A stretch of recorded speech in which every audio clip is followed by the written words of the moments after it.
Warning, this will be a very meticulous video and we'll have a second part coming out later after this first one is uploaded.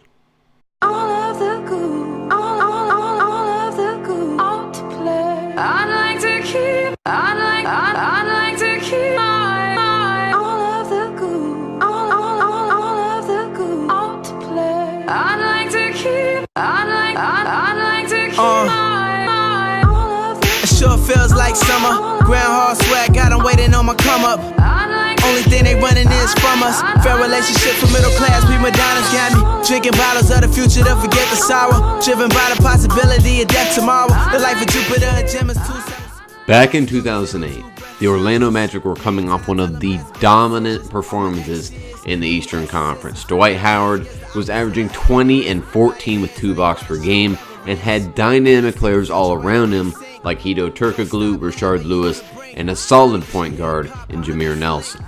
The Magic were finally back to the ways of the days of Shaq and Penny, as in 2009 the Magic made it all the way to the NBA Finals. And then, everything started to go downhill for the Orlando Magic. Fresh off their Finals loss, the first wrong turn was taken by then Magic GM Otis Smith. After coming off a series in which he led the Magic in points, assists, and field goal percentage, the then 29-year-old Hedo Turkoglu was set to get a max contract from the Magic after proving his worth in the finals. Turkoglu provided so many options for the Magic. Not having a true passer's point guard in Jameer Nelson, Turkoglu took over the offense. He could score off the dribble, set up Dwight, Rashard Lewis, and JJ Redick for open threes, and averaged 5 assists along with 5 rebounds while pulling up 17 points per game. His shooting percentages weren't anything spectacular, but Turkoglu provided an all-around player to pair with Dwight and Rashard. And bear in mind also that Turkoglu was 29 at the time he led the Magic along with Dwight to the finals. But then, breaking news. The top trade on draft day. It involved Vince Carter, potential probable future Hall of Famer, going to the Orlando Magic. Vince Carter and Ryan Anderson in exchange for Rafer Alston, Courtney Lee, and Tony Batiste. So the Orlando Magic, fresh off winning the East, fresh off losing to the Lakers in the finals, go ahead and make a move, and they pick up Vince Carter. Yes, Vince Carter, the perennial all-star in his past, was traded along with Ryan Anderson to the Magic for Rafer Alston, Tony Batty, and Courtney Lee. Be it Vince Carter was getting up there in age, currently 32 years old when traded to the Magic. He was coming off a season with 21, 5-5, and was traded along with Ryan Anderson, who wasn't a scrub himself, putting up 7-5 in his rookie season. In exchange, Orlando sent a below-average bench player on Batty, but gave up 2 intriguing pieces in Rafer Alston and Courtney Lee. Alston was actually second on the Magic with 5.1 assists per game, along with 12 points. And Courtney Lee was putting up 9 points per game on 40% from the three-point line at only 23 years old. But losing Alston and Lee was not the pitfall of this trade, in fact. But it was Vince Carter who caused the worst side effect possible for Orlando. Hedo Turkoglu was opting out.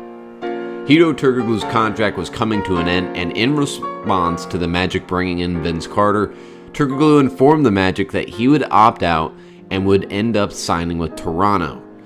But instead of letting Turkoglu sign with Toronto, they orchestrated a sort of sign and trade. Now, warning. Here is a lot of trade chaos. I have made multiple flowcharts and graphics depicting the trades I am about to describe to you. If you want to look at the entirety of them, I'll have a screenshot of the trade or a picture up describing every move orchestrated in each of these trades. But here we go. July 9th, 2009. The Magic trade Hedo Turkoglu to the Raptors in a 4-team deal that sends a lot of cash from Dallas and Toronto to the Magic and sent Shawn Marion to the Mavericks. December 18th of the next year, the Magic trade Rashard Lewis to the Wizards for Gilbert Arenas 11 months after Arenas brought a gun into the locker room. Lewis ended up averaging 7 points, while Arenas did pretty much nothing. As Magic GM Otis Smith said, he didn't have any concerns about Arenas' behavior. Just as that trade occurred, the Magic sent Vince Carter, the man that they traded their star Hedo Turkoglu for, and valuable pieces in Marcin Gortat and Michael Petrus, to the Phoenix for the draft rights that would end up getting Nikola Mirotic, Earl Clark, a decent scorer at the time in Jason Richardson, and Hedo frickin' Turkoglu. After being traded by Toronto, he was back in Orlando, and Vince Carter was in Phoenix. White chocolate was waved to.